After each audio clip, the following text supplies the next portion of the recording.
여러분 안녕하십니까? 뉴스9 윤정호입니다. 총선을 90여일 앞두고 국민의힘에서 윤석열 대통령의 부인 김건희 여사 문제와 관련해 관리가 필요하다는 목소리가 공개적으로 터져나왔습니다. 여론이 심상치 않고 총선 결과에 악영향을 미칠 수 있어 어떤 식으로든 짚고 넘어가야 한다는 겁니다. 김아림 기자가 여당 내 주장을 종합했습니다. 민주당을 탈당해 국민의힘에 합류한 이상민 의원이 입당 하루 만에 이른바 김건희 리스크에 대한 특단의 조치를 언급했습니다. 자꾸 의혹을 증폭시키게 되면 상당한 타격이 되지 않겠습니까? 일정 부분 특단의 조치가 좀 필요하다는 점은 저도 공감을 합니다. 김경률 비대위원이 어제 지도부에선 처음으로 문제 제기를 한 데 이어 연이틀 관련 이슈에 대한 공개 발언이 나온 겁니다. 제2부속실과 특별감찰관, 이건 당연하고 플러스 알파가 있어야 된다. 3선 이상 중진 의원들이 모인 비공개 회의에서도 같은 우려가 나왔습니다. 윤석열 대통령이 김 여사 관련 의혹에 대해 여론을 잠재울 만한 충분한 설명이나 사과를 해야 한다는 의견이 나온 걸로 전해졌습니다. 최근 여론조사에선 반등하던 윤 대통령 지지율이 일주일 만에 다시 하락세로 돌아섰는데 특검법 거부권 행사로 인한 표심 이탈이 원인 중 하나로 분석됐습니다. 총선같이 중요한 일을 앞두고요. 이거를 이렇게 묻고 갈 수는 없어요. 제가 보기엔 민심을 따르는 게 정치잖아요. 당이 먼저 나서 적극적인 조치를 건의해야 한다는 목소리가 나오기 시작했습니다. 하지만 대부분 외부 영입 인사들로 당내 주류에선 여전히 김 여사 관련해 공개 발언을 자제하고 있습니다. TV조선 김하림입니다. 한동훈 국민의힘 비상대책위원장도 고민이 깊어 보입니다.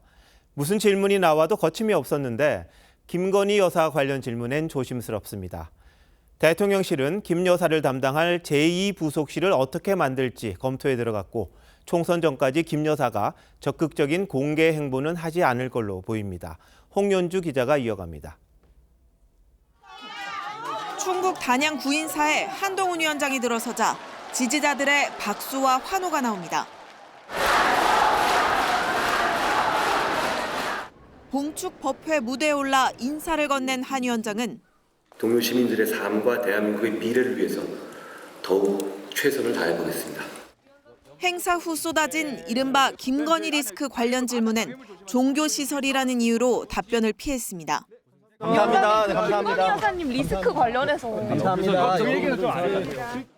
구인사는 윤석열 대통령 부부가 여러 차례 방문한 장소입니다. 김 여사는 지난해와는 달리 올해 문화예술인 신년인사회와 음악회에 불참했는데 지난달 네덜란드 국빈 방문 이후 한 달 가까이 공식 석상에 모습을 보이지 않고 있습니다. 총선 때까지 이 같은 자맹이 이어질 가능성이 높은 걸로 전해졌습니다.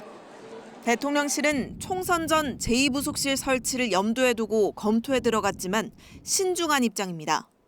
대통령실 관계자는 과거 정부가 관행적으로 영부인을 담당하는 2부속실을 두었지만 대통령 배우자의 법적 지위나 별도 조직에 대한 적법성까지 따져봐야 한다고 했습니다.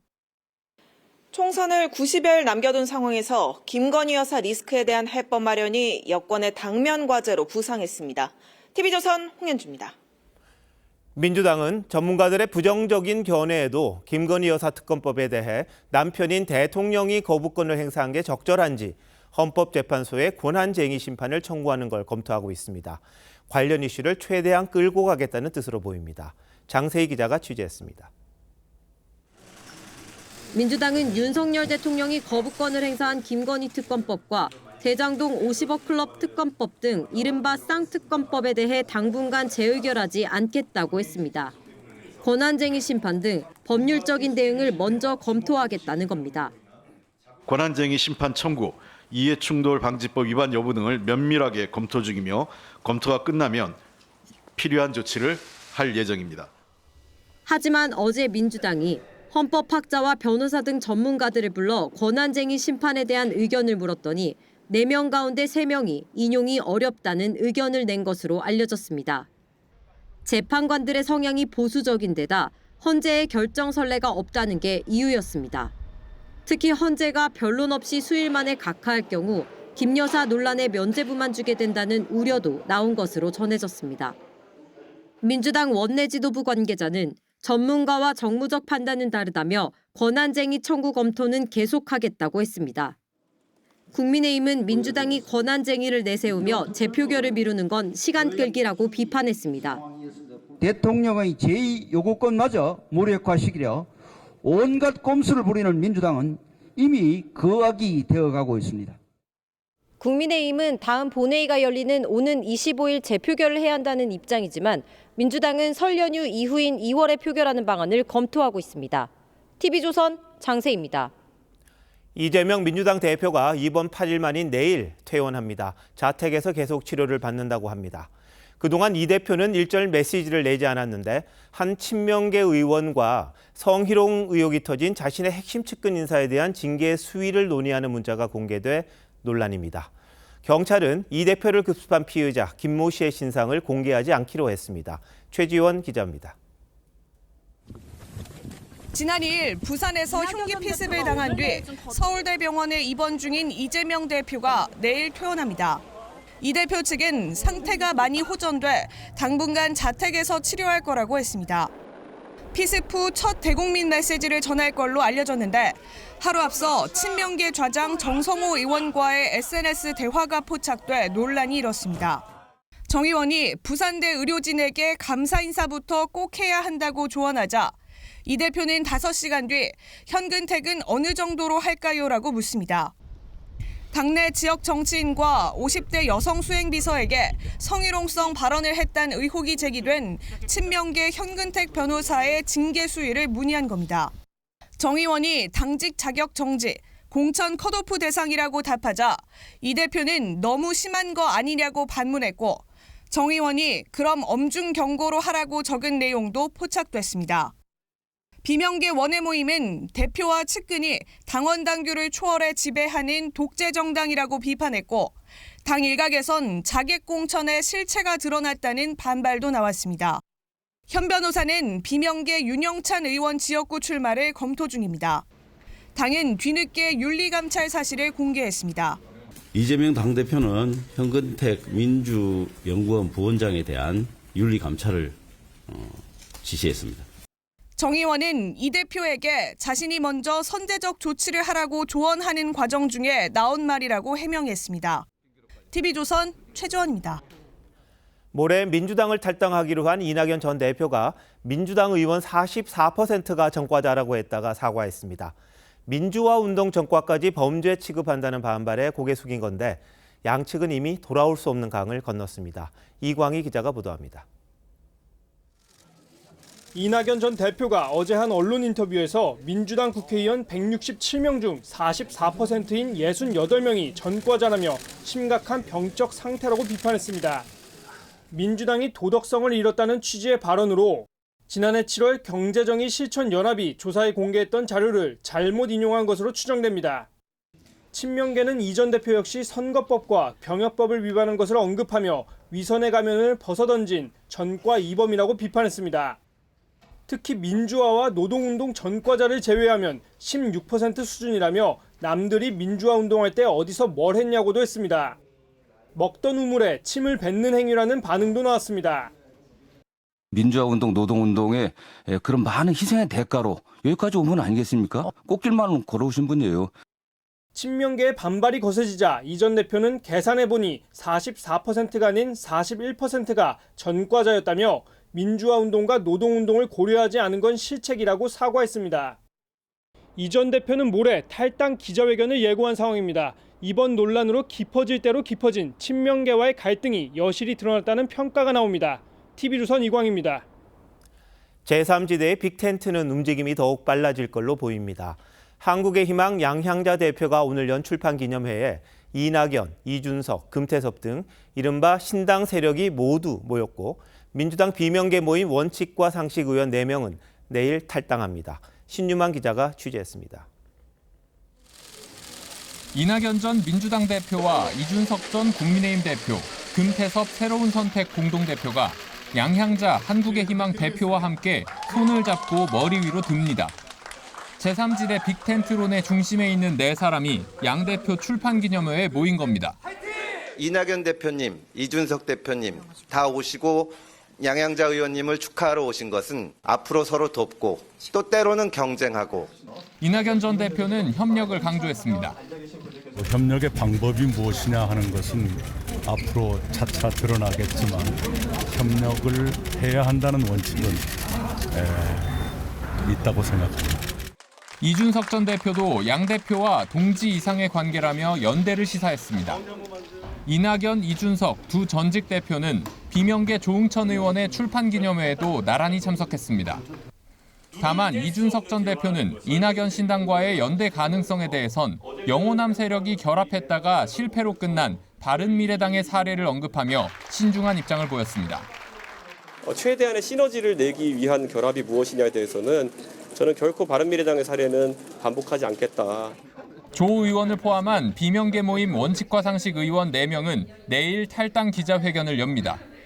제3지대 빅텐트 움직임이 빨라지고 있지만 몸집 분리기라는 비판을 피하기 위해선 거대 양당에 대한 비판을 넘어 중도층을 공략할 공동의 가치를 제시해야 한다는 지적도 나옵니다. TV조선 신유만입니다.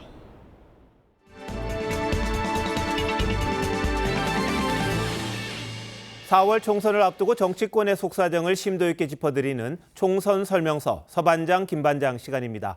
대통령실과 여권을 취재하는 김정우 반장의 설명서 먼저 보겠습니다. 네, 한동훈과 신핵관이라는 주제로 설명을 드리겠습니다. 그런데 지난달 장제원 의원이 출마하지 않기로 하지 않았습니까? 이후에 핵관이란 개념이 좀 없어진 것 아니냐 이런 주장이 나왔었는데 그런데 한동훈 비대위에서 이런 표현이 나왔다는 말입니까? 예, 그래서 보면 지금 이제 장제원 그리고 권성동 이런 의원들에 비해서는 좀 대중적인 인지도는 좀 높지 않지만 그다음에 이제 신핵관으로 불리는 이 이철규 의원이 여전히 그 여당 공천의 핵심을 쥐고 있는 게 사실입니다.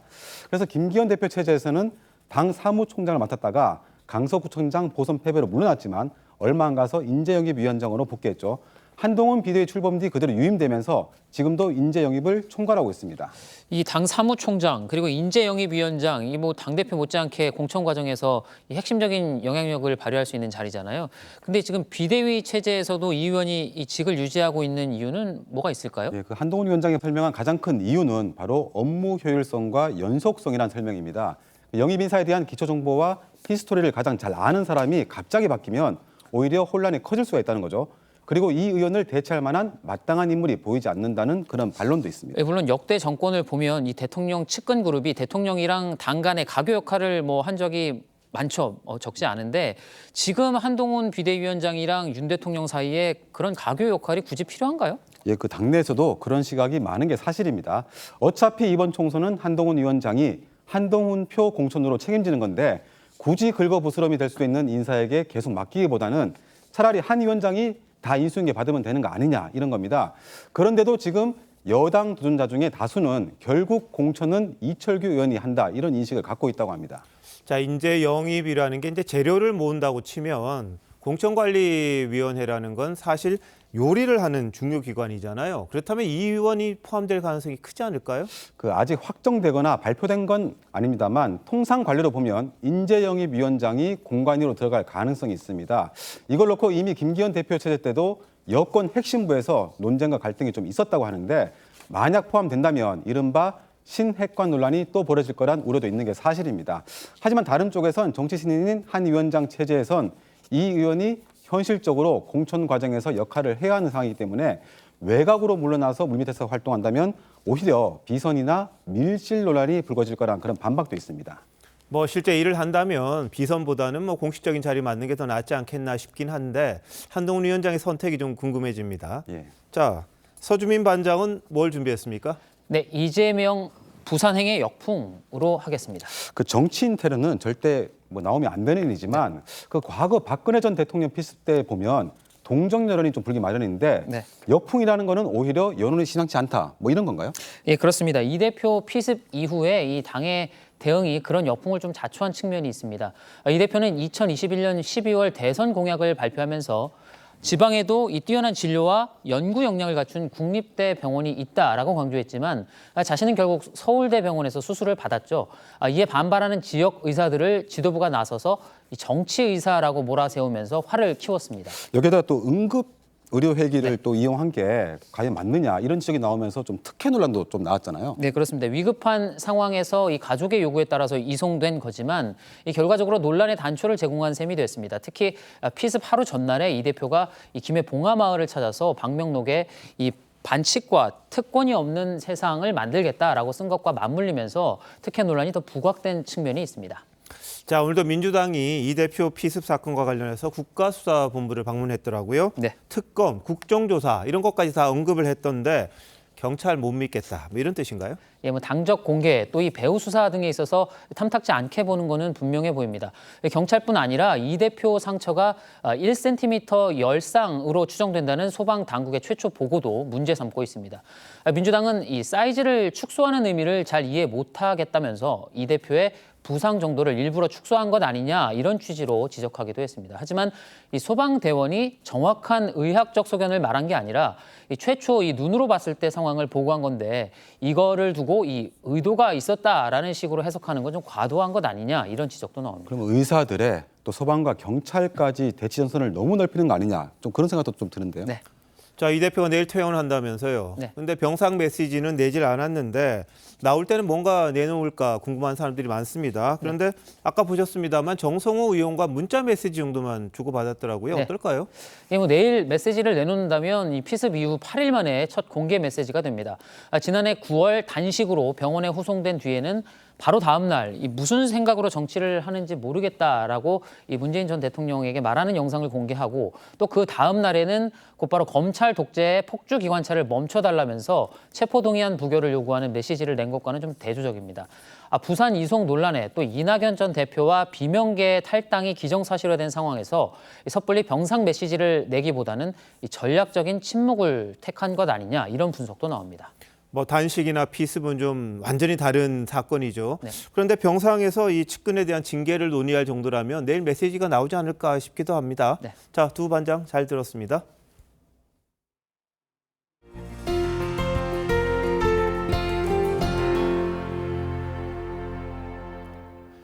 문재인 청와대가 공모도 하기 전 이상직 전 의원을 중소벤처기업진흥공단 이사장에 내정했다는 소식 어제 저희가 단독으로 전해드렸습니다.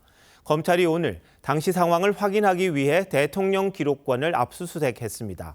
청와대 비공식 회의에 비서실장과 수석들이 참석했다는 진술을 검찰이 확보했고 이를 확인하기 위해서입니다. 수사가 어디까지 올라갈지는 가름하기가 힘듭니다. 권영석 기자의 단독 보도입니다. 이상직 전 의원의 중진공 이사장 임명 과정을 수사 중인 검찰이 오늘 대통령 기록관을 압수수색했습니다. 지난 2017년 말 공모가 나기도 전에 청와대 비공식 회의에서 이 전 의원이 이사장에 내정됐다는 의혹 관련입니다. 당시 회의 참석자와 결정 과정 자료를 확보하기 위한 것으로 알려졌습니다. 검찰은 중기부 고위 관계자로부터 당시 비공식 회의는 인사수석 비서관실이 주관했고 대통령 비서실장과 수석들도 여럿 참석한 것으로 안다는 진술을 확보했습니다. 당시 인사수석 비서관은 조현옥 전 수석입니다. 조 전 수석은 산업부 블랙리스트 사건으로 현재 재판을 받고 있습니다. 임종석 당시 비서실장도 또 다른 블랙리스트 의혹으로 검찰 수사선상에 올라 있습니다. 임 전 실장과 조 전 수석은 당시 회의에 참석한 사실이 있냐는 TV조선의 질문에 답하지 않았습니다. 검찰은 압수물 분석을 마치는 대로 청와대 인사라인 관계자들을 불러 이 전 의원이 내정된 경위를 추궁할 계획입니다. TV조선 권영석입니다. 이 사건의 핵심은 이상직 전 의원이 중진공 이사장이 된 게 문 전 대통령 사위 서모 씨의 타이 이스타제 취업 대가였느냐입니다. 검찰은 이상직 당시 이사장 시절 중진공 직원들이 태국 현지 아파트와 학교까지 알아본 사실을 확인했습니다. 이게 서 씨 가족을 위한 걸로 의심하고 있는 겁니다. 이재준 기자가 단독 보도 이어갑니다. 2018년 7월 타이 이스타젯에 취업한 문 전 대통령 사위 서모 씨가 자녀를 입학시킨 것으로 알려진 태국 방콕의 피국제학교입니다. 1년 학비가 보통 4천만 원을 넘습니다. 검찰은 이상직 전 의원이 중진공 이사장에 취임한 뒤 태국지사 직원들이 태국 현지의 국제학교 리스트를 작성한 사실을 확인했습니다. 중진공 직원들이 만든 리스트엔 서 씨가 자녀를 입학시킨 피학교도 포함된 것으로 알려졌습니다. 중진공 직원들은 현지 아파트도 알아본 것으로 전해졌습니다. 당시 리스트를 작성한 중진공 직원은 어떤 목적인지는 몰랐다고 했습니다. 서치해가지고 저희 본사로 보내는 경우도 있는데요. 그게 어떻게 사용되고 어떻게 됐는지는 저는 알 길이 없고. 검찰은 이 리스트가 실제 서 씨에게 건네졌는지 여부를 수사 중입니다. 타이 이스타젯 박모 대표는 이전 의원 지시로 서 씨에게 월급 800만 원과 주거비 350만 원 상당을 지원했다고 검찰에 진술한 바 있습니다.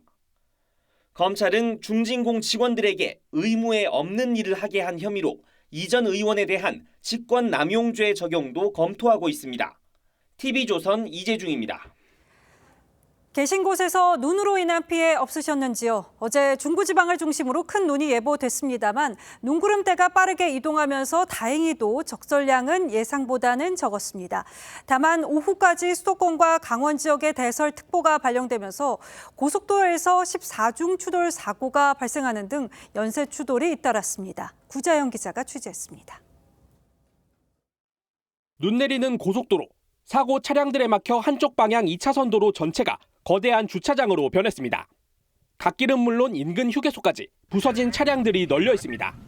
오늘 낮 1시 50분쯤 제2 중부고속도로 이천 방향 신둔나들목 부근에서 7중 추돌과 14중 추돌 사고가 잇따라 났습니다.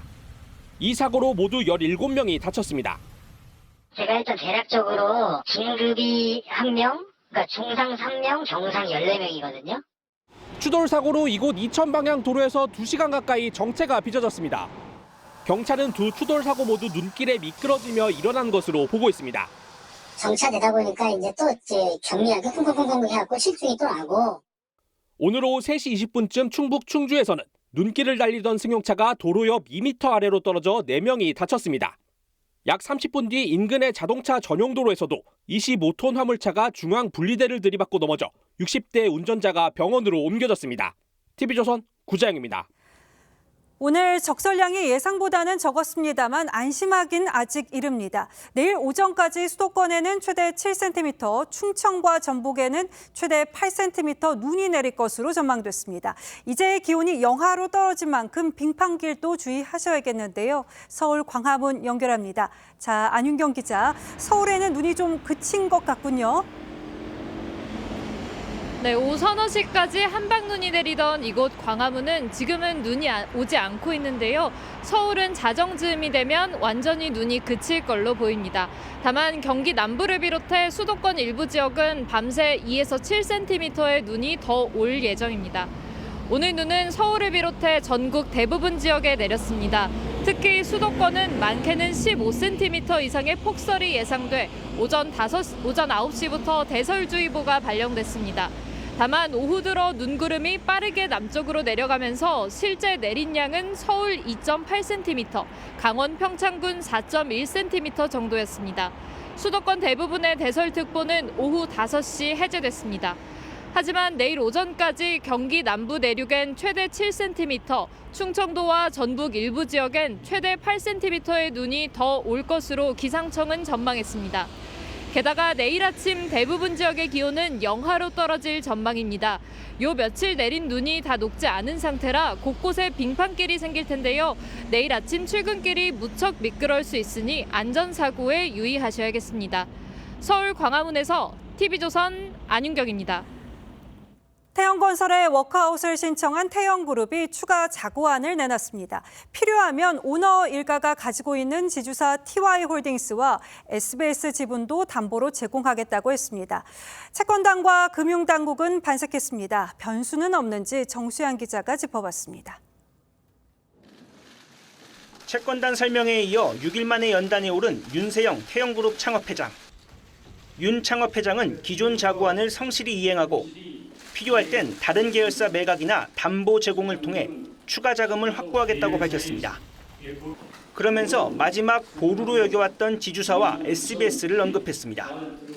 그래도 부족할 경우에는 지주회사인 TY홀딩스와 SBS 주식도 담보로 해서 태영건설을 꼭 살려내겠습니다. 최금락 태영그룹 부회장은 대주주 지분을 모두 걸겠다는 각오라고 설명했습니다. 주채권은행인 산업은행은 시장의 신뢰를 회복할 수 있는 첫 출발점이라고 평가했고 금융당국은 TY홀딩스의 연대 채무 유예를 내비쳤습니다. 채무자의 직접 채무뿐만 아니라 직간접 채무 및 이해관계자에 대한 지원 등도 폭넓게 고려하는 것이. 하지만 아직 낙관하기는 이릅니다. 일부 채권단은 추가 자구안이 필요시라는 조건을 달아 불명확하다는 평가를 내놓고 있습니다. 당장 이틀 뒤 워크아웃 여부를 결정하는 채권단 회의가 열리는데 채권단의 67%를 차지하는 중소금융사가 동의할지가 불투명합니다. 이에 따라 태영그룹은 내일 채권자 회의에 참석해 자구안을 설명하고 설득 작업에 나설 예정입니다. TV조선 정수양입니다. 올 상반기 무더기 손실이 전망된 홍콩 ELS 상품이 판매 전 은행에서 투자자에게 제대로 된 설명이 이루어지지 않았던 상황 어제 전해드렸는데요. ELS 상품 계약서에서는 투자자 본인의 것이 아닌 서명이 확인됐습니다. 은행의 무리한 가입을 다시 한번 지적하지 않을 수 없습니다. 송무빈 기자가 단독 취재했습니다. 3년 전 은행원의 권유로 홍콩 ELS에 2억 2천만 원을 부은 40대 이모 씨. 최근 40% 넘게 손실이 났다는 소식에 가입 계약서를 뒤늦게 받아보고는 깜짝 놀랐습니다. 다른 사람 글씨체로 적힌 자신의 이름과 체크 표시가 있었기 때문입니다. 저는 좀 흘려 쓰는 편인데 그분은 여자체처럼 동그랗게 그런 식으로 글씨를 썼더라고요. 실제로 계약서에는 한눈에 봐도 필체가 전혀 다른 서명이 같이 적혀 있었습니다. 투자 성향 결정 항목에 적힌 체크 표시도 필체가 서로 다릅니다. 사설 감정기관에 의뢰한 결과 의심되는 부분은 이 씨의 필체와 일치하지 않는다는 판정이 나왔습니다. 평소 유죄 해당하지 않냐 그런 식으로 민원도 있어요. 필체는 없더라고요. 홍콩 ELS는 변동성이 커서 공격적 성향의 투자자만 가입할 수 있습니다. 취업 준비생이었던 이모군은 빈칸에 서명만 하라는 은행원의 말대로 했다가 자신도 모르는 직업군으로 분류된 걸 알게 됐습니다. 3년 이상 전문 투자인으로 돼 있었고요. 이름하고 서류만 쓰도록 어디에 쓰인지 솔직히 알 수가 없어요.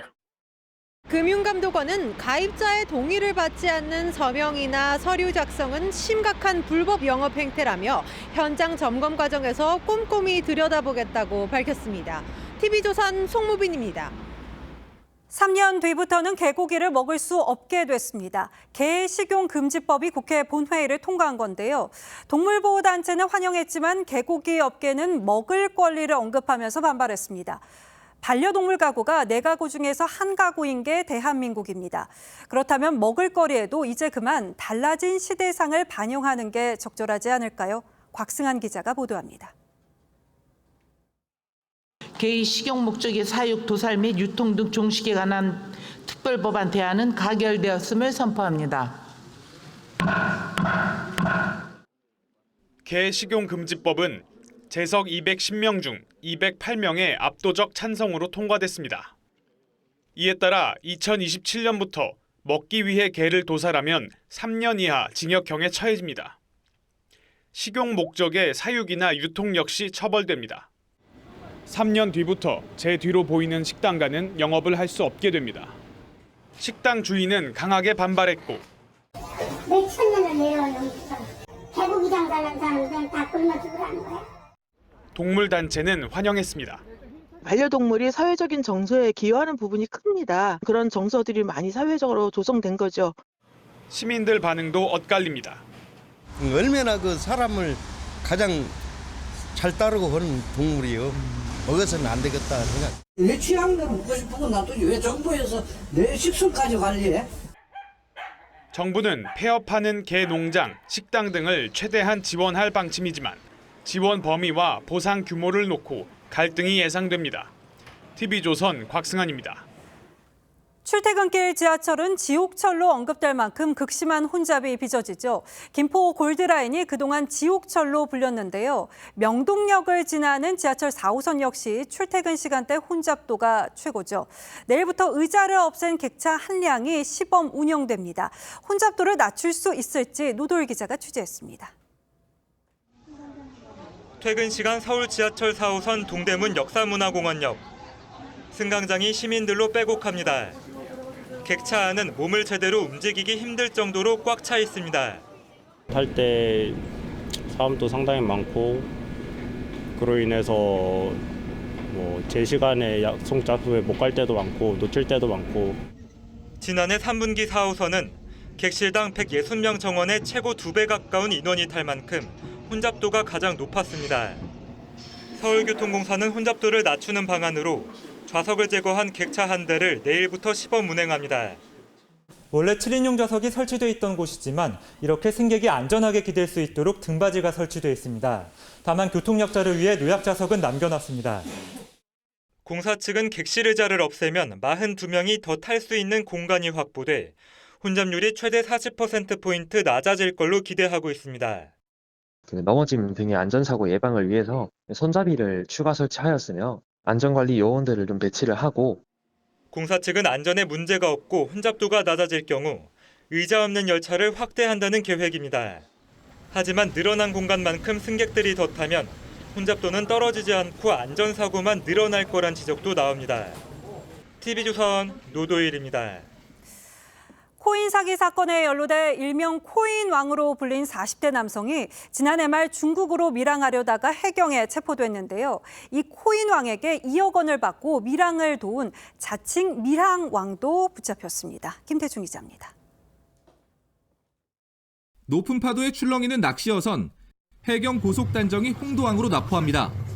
어선에 올라탄 해경은 선박 운행 일지를 확인합니다. 선박 서류 확인 실시하겠습니다. 지난달 19일 납포된 어선에는 코인 자산이 1,000억 원대에 이르고 슈퍼카 여러 대를 소유해 일명 코인왕으로 알려진 40대 박모 씨가 타고 있었습니다.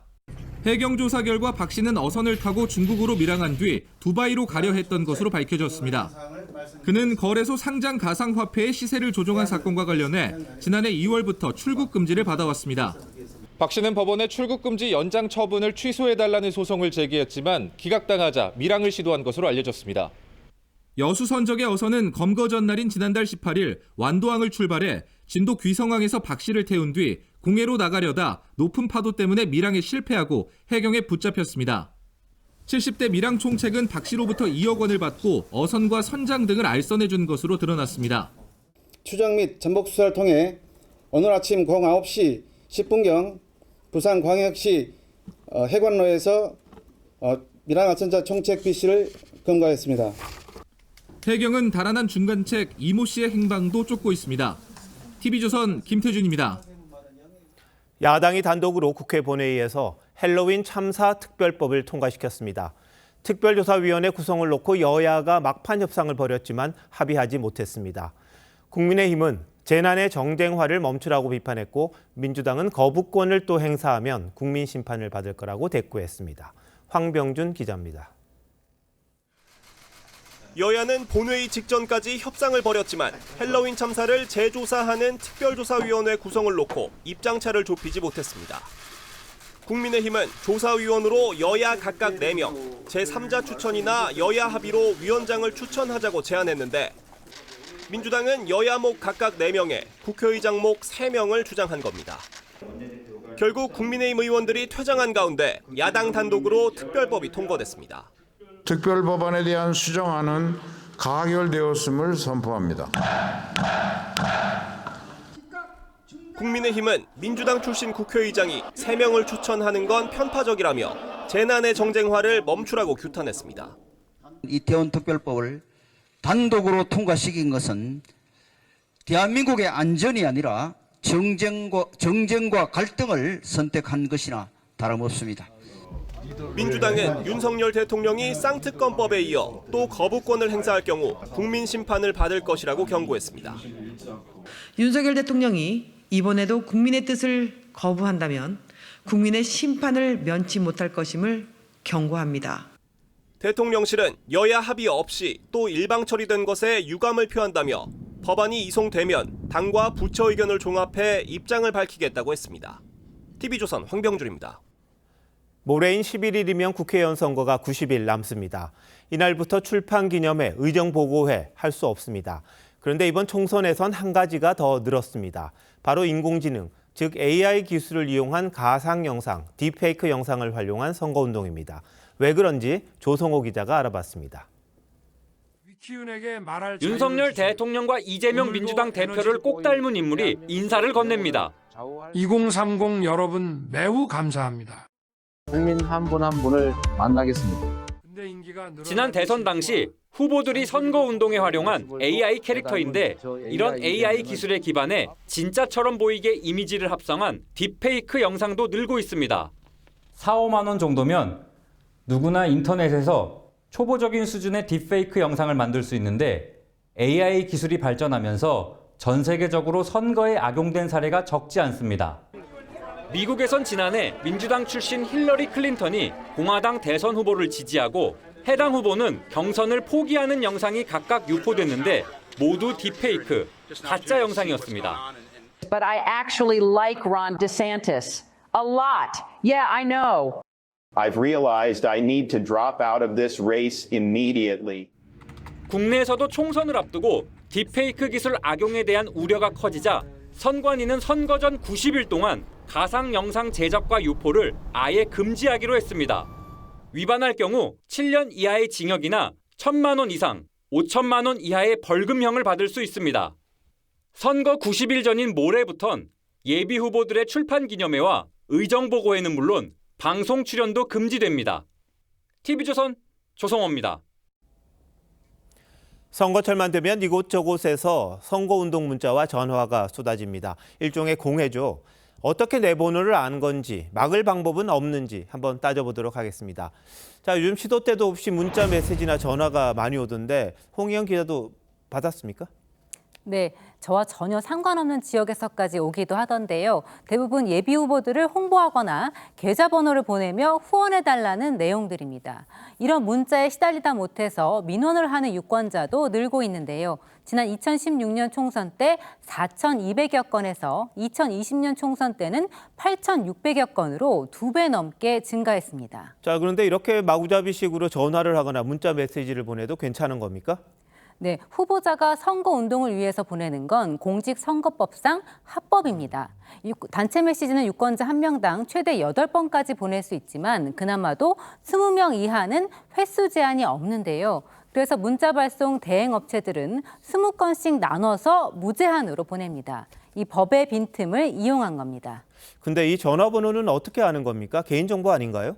네, 알아내는 방법은 다양합니다. 이 선거 캠프 관계자들에게 물어봤더니 아파트나 도로변을 돌면서 주차된 차량에 적힌 운전자 번호를 모으거나 간판에 나온 번호를 수집하는 게 가장 많이 쓰는 방법이라고 합니다. 동문회나 동호회, 종교단체도 찾아갑니다.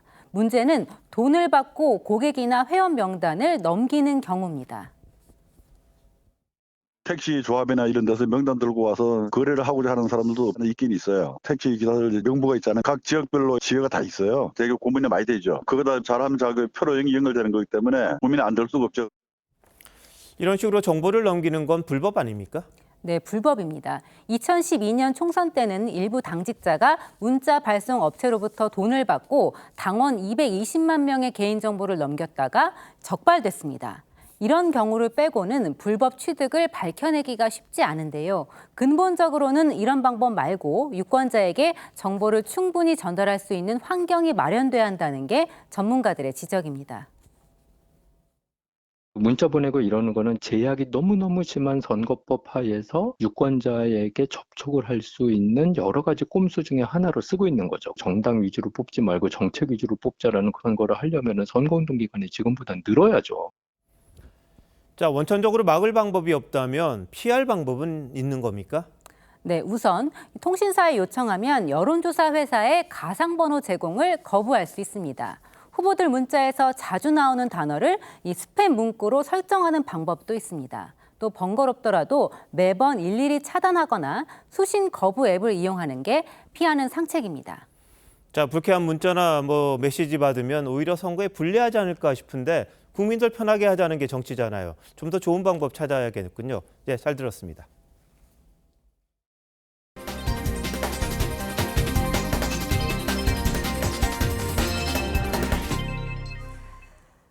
세계 최대 IT 가전 박람회 CES가 우리 시간으로 내일 새벽 미국 라스베이거스에서 열립니다. 올해 화두는 단연 인공지능 AI인데요. 전 세계 4,000개가 넘는 기업이 참가해서 볼거리를 제공할 예정입니다. 김지아 기자가 현장을 먼저 돌아봤습니다. 사람이 바쁘게 요리하는 와중에 AI 집사 로봇이 냉장고 문이 열려 있다고 알려줍니다. 명령을 받고선 대신 달려가 문을 닫아줍니다. AI TV는 저화질을 고화질로 바꿔주고 한국어 방송을 영어로 동식 통역해줍니다. I have been guiding you for a long time. You became everything to me. 내일부터 미국에서 열리는 세계 최대 IT 가전 박람회 CES입니다. 올해 키워드는 생활 속으로 들어온 인공지능 AI입니다. What's changed in the last year or so is generative AI, and that's what we're going to see is literally thousands of new businesses and opportunities and solutions for human beings. 가전뿐 아니라 자동차, 유통, 건설업 등 전 세계 150개국에서 참여한 4천여 기업들이 저마다 AI가 탑재된 다양한 제품을 선보이며 산업의 경계를 허물었습니다. 올해가 AI 상용화의 원년이 될 것을 실감케 합니다. We also believe AI can have a big impact on our planet. After all, powerful technology like AI should do more than simply serve us. 참가 인원은 13만 명을 넘기며 역대 최다가 될 전망입니다. 개막을 하루 앞둔 오늘 기업들은 분주하게 움직였습니다. 삼성전자와 LG전자는 세계 최초로 투명한 스크린을 선보였고 모빌리티 에너지 기업들은 수소 사회에 대한 청사진을 제시했습니다. 수소요? 뭐 저희 때가 아니고 저희 후대를 위해서 준비해 놓는 것이 좀 맞다고 생각합니다. 물고만 있어도 닦아주는 칫솔, 강아지와 놀아주는 로봇 등 국내외 스타트업들도 기발한 신제품을 대거 공개했습니다. 올해 CES에는 역대 최다 수준으로 한국 기업 700여 곳이 참가합니다. 그동안 갈고 닦은 우리 혁신 기술이 세계의 이목을 얼마나 사로잡을 수 있을지 기대가 커지고 있습니다. 미국 라스베이거스에서 TV조선 김자입니다. 일본 노토반도를 덮친 강진으로 해안 지형이 바뀌면서 여의도 면적에 준하는 육지가 새로 생긴 것으로 확인됐습니다. 항구였던 곳이 묻히되고 4m 높이로 지반이 솟아오르기도 했습니다. 이정민 기자가 설명합니다. 일본 이시카와현 노토반도 해안가 사진입니다. 바다에 잠겨있던 지형이 지진 후 해수면 위로 올라왔습니다. 해안선을 따라 여러 곳에서 땅이 솟아오른 모습을 볼 수 있습니다. 바닷물이 들어찼던 항구는 지진 후 모래바닥을 드러냈습니다. 아예 물이 빠져 무트로 바뀐 듯한 지형도 보입니다. 지난 1일 발생한 규모 7.6의 강진 여파로 지도가 바뀐 셈입니다. 일본 지리학회는 이시카와현 해안선 300km를 조사한 결과 강진 이후 지반 융기 등으로 육지 면적이 4.4제곱킬로미터 늘었다고 밝혔습니다. 여의도 면적에 육박하는 땅이 새로 생긴 겁니다. 피해가 컸던 와지마시에선 해안선이 바다 쪽으로 240m 넓어졌고 지반이 융기한 높이가 최대 4m에 달합니다. 반도 지진 난 데가요. 단층이 동쪽으로 경사라고 있거든요. 육지 쪽이 그 단층을 따라서 올라왔으니까 당연히 해안선이 올라갈 수밖에 없죠. 앞서 일본 국토지리원은 강진 이후 와지마시가 서쪽으로 1.3m 이동했다고 밝혔습니다. 다만 일본의 이번 지각 변동이 우리나라에 미치는 영향은 거의 없다는 게 전문가들 설명입니다. TV조선 이정민입니다. 남미 에콰도르의 교도소에서 범죄 조직 두목이 탈옥했습니다. 이 탈옥범은 지난해 유력 대선 후보 암살을 지휘했다는 의혹을 받고 있는 인물인데요. 에콰도르는 국가 비상사태를 선포하고 탈옥범 추적에 나섰습니다. 황정민 기자입니다. 수감자들이 바닥에 엎드려 있습니다. 경찰은 교도소 압수수색을 벌입니다. 전날 탈옥한 아돌프 마시아스 추적에 군경 3,000명이 투입됐습니다. He dado disposiciones claras y precisas a los mandos militares y policiales para que intervengan en el control de las cárceles. 탈옥범 마시아스는 에콰도르 범죄 조직 로스 초네로스의 두목입니다. 살인과 마약 밀매 등 혐의로 34년형을 선고받고 13년째 복역 중이었습니다. 하지만 평소 사복 차림으로 뮤직비디오에 등장하는가 하면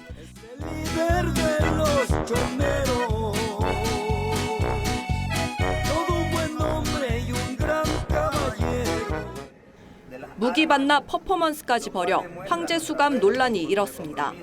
지난 대선 때는 마약 범죄 타파를 내세운 유력 후보 암살을 지시했다는 의혹도 받고 있습니다.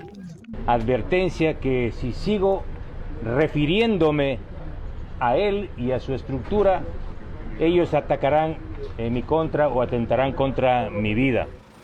교도소 관계자는 마시아스가 신설교도소로 가지 않기 위해 이번 탈옥을 감행한 것 같다고 전했습니다. 앞서 노보아 대통령은 교도소를 신설해 수감자를 분산 이송하겠다고 발표했는데 이에 반발해 전국 교도소 5곳에서 동시다발적인 폭동이 발생했습니다. 에콰도르 정부는 60일간의 국가 비상사태를 선포했습니다. TV조선 황정민입니다.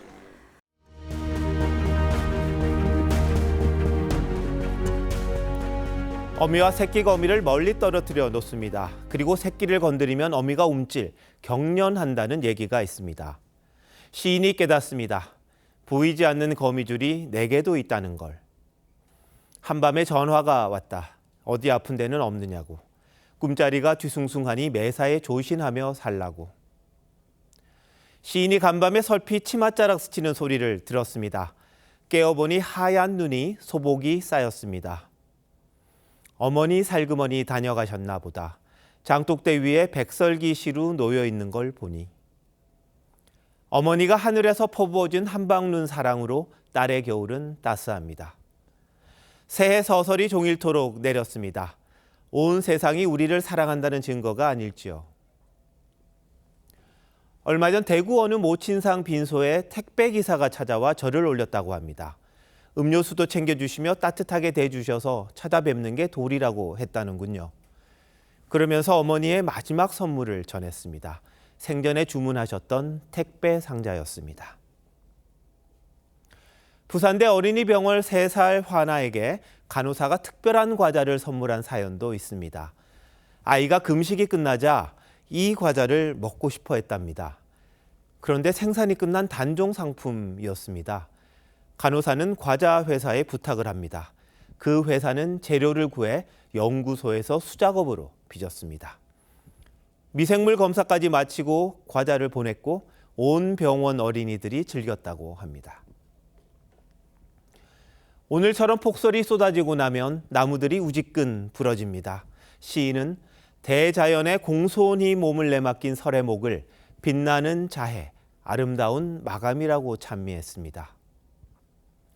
토굴에 사는 노스님에게 속세 친구가 말썽꾼 아들을 사람 만들어달라고 보냈답니다.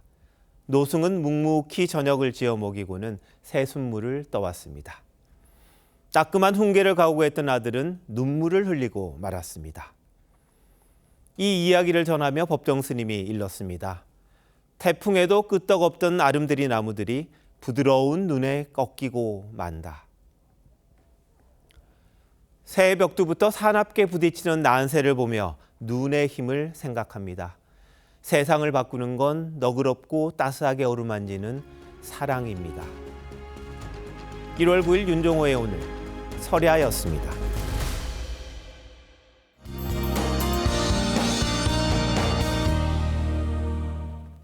오늘 수도권에도 많은 눈이 쏟아졌습니다. 밤사이에는 충청과 전북, 경북을 중심으로 많은 눈이 집중되며 대설특보가 확대되겠고요. 경북 동부는 내일 새벽부터 오전 사이 시간당 1에서 3cm의 강한 눈이 쏟아지겠습니다. 앞으로 내일까지 강원 남부 내륙과 충북, 전북 동부에 최대 10cm 이상, 경북에도 최대 10cm의 적설이 예상됩니다. 눈과 비는 오늘 밤 수도권을 시작으로 내일 오후에는 대부분 그칠 것으로 예상되는데요. 내린 눈과 비가 얼어 도로가 미끄러울 수 있어 주의하셔야겠습니다. 내일 영남 해안과 제주는 초속 20m의 강풍이 전망됩니다. 내일 아침 서울과 인천이 영하 3도로 오늘보다 조금 낮겠고요. 낮 기온은 서울이 6도로 오늘보다 기온이 큰 폭으로 오르겠습니다. 내일 동해 먼바다의 물결은 최대 5m로 매우 거세게 일겠습니다. 모레 밤에도 강원과 경기 동부로는 가끔 눈이 내리겠습니다. 날씨였습니다. 1월 9일 화요일 뉴스9 마칩니다. 시청해주신 여러분 고맙습니다.